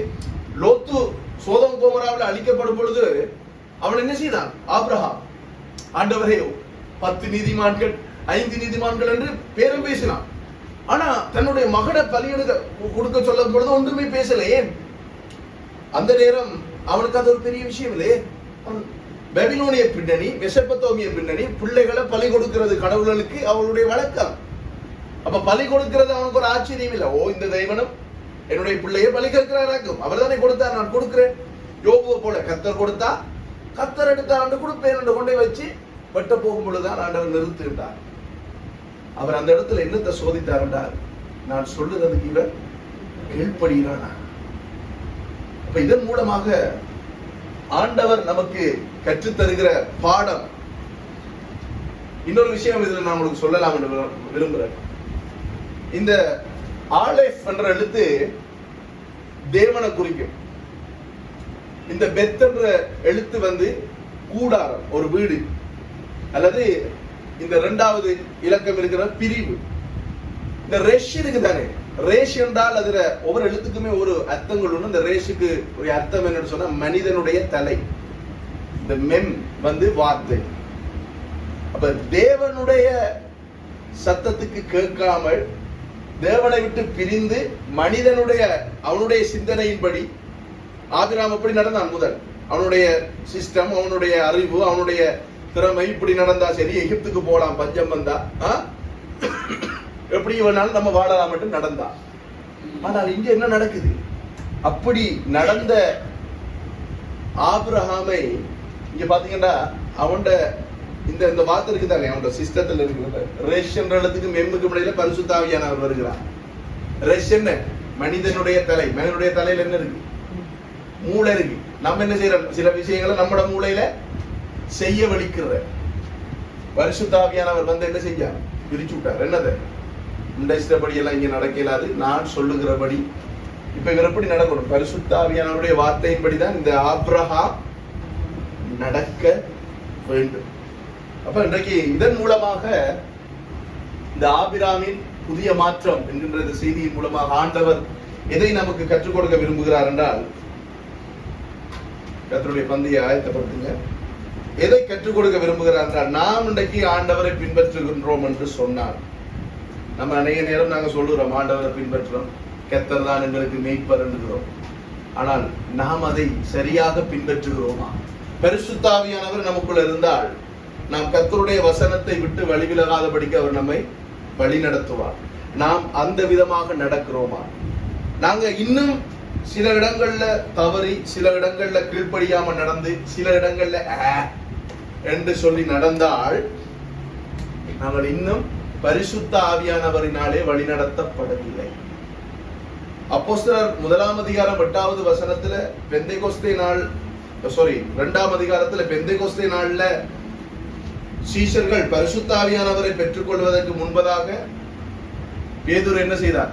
இயேசுவா கொடுங்க, இயேசுவா, இயேசுவண்டா என்ன எனக்கு தெரியாது, அவரை தெரியாது என்று சொன்னா. இதுக்கு அவரை கையாலே மீன் வேண்டி சாப்பிட்டவன் அவரே என்ன செய்தார்? இவனுடைய டாக்ஸை கட்டினார். என்ன மீண்ட வாயிலிருந்து வெள்ளிப்பணம் எடுத்து இது எல்லாத்தையும் மறுதளிச்சுட்டான். ஆனால் அதே பேதுரு பரிசுத்த ஆவியானவர் அவனுடைய வாழ்க்கையில வந்த பொழுது எழுந்திருந்து தைரியமா என்ன செய்யறான்?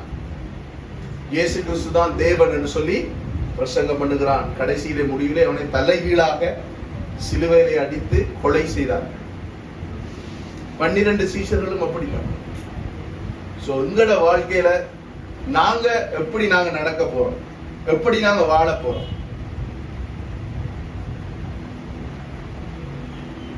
ஏதோ ஒரு வேத பேர், ஏதோ ஒரு பேரை நம்ம மாற்றம் செய்கிறதால இல்ல. நம்முடைய வாழ்க்கையில பரிசுத்த ஆவியானவர் ஆளுகை செய்கிறவராக நாங்கள் மாற வேண்டும். கண்களை மூடி நாங்கள் கொஞ்சம் எங்களை சிந்தித்து பார்ப்போம். ஒரு அருமையான நேரம் ஆண்டவர் நமக்கு கொடுத்திருக்கிறார்.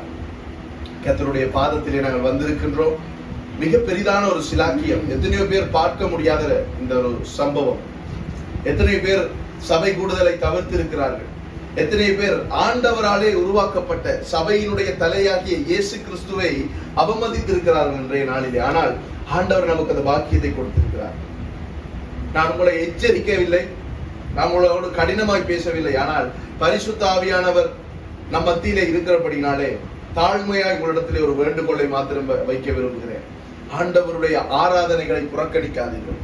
ஆண்டவருடைய ஆராதனைக்கு நேரத்துக்கு வாங்க. ஏனென்றால் நீங்கள் நேரத்துக்கு வரும் பொழுது, அவருடைய ஆராதனைக்கு வரும் பொழுது நீங்கள் கர்த்தரை கனப்படுத்துகிறீர்கள். எதை செய்தாலும் தேவனுடைய நாம மகிமைக்கென்று செய்யுங்கள். ஆண்டவரை கனப்படுத்துங்கள். ஏனென்றால் அவர் ஒருவர் மாத்திரமே உங்களை விசாரிப்பார். எந்த மனுஷனும் உங்களை கைவிடுவார். மனுஷன், நாசியிலே சுவாசம் உள்ள மனுஷனை நம்புவதை பார்க்கிலும் கர்த்தர் மேல் நம்பிக்கையா இருப்பது உத்தமம் என்று பரிசுத்த வேதாகமம் நமக்கு சொல்லுகிறது. ஆகையினாலே ஆபிராம் ஆபிரகாமாய் மாறினது போல இன்றைய நாளிலே நாங்கள் ஒரு நல்ல தீர்மானத்தை எடுத்து நாமும் ஆபிரகாமாய், ஆபிரகாமின் சந்ததியாய் இருக்கிறோம். இயேசு கிறிஸ்துவை விசுவாசிப்பதன் மூலம் நாமும் இயேசுவை முற்றிலுமாக பின்பற்றுகிறவர்களாய், பரிசுத்த ஆவியானவர் எங்களுக்குள்ள இருந்து பேசும் பொழுது அவருடைய சத்தத்துக்கு, அவருடைய குரலுக்கு செவி கொடுக்கிறவர்களாய் நாம் மாறுவோம்.